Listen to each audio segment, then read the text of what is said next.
চোরের বাবার বড় গলা, এই ধরনের প্রবাদ বাক্য শীঘ্রই আমাদের বাংলা ডিকশনারিতে আসবে। অভিষেক রাজনীতির কলঙ্ক, রাজনৈতিক ব্যবসাদার, তোলাবাজদের অধিপতি। তিনি বিভিন্ন সভায় ভূতদেরকে র্যাম্পে হাঁটাচ্ছেন, আর জীবিত মানুষ ভূত এই কথা বলে তিনি নির্বাচন কমিশনকে দোষারোপ করছেন। এটি প্রবাদ বাক্য আছে যে দোষীদের চিৎকারেই বেশি ভিড় জমে।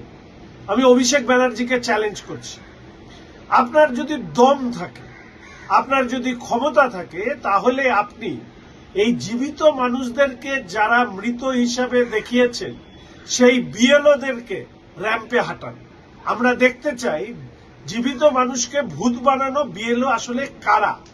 আসলে নির্বাচন কমিশনের দপ্তরের সামনে কিছু এই ভূত বিএলএ এবং কিছু জ্যান্ত বিএলএ যারা আসলে তৃণমূল কংগ্রেসের দাসানুদাস, তারা নির্বাচন কমিশনের বিরোধিতা করে তারা সেখানে ধর্ণা মঞ্চ বেঁধেছিলেন।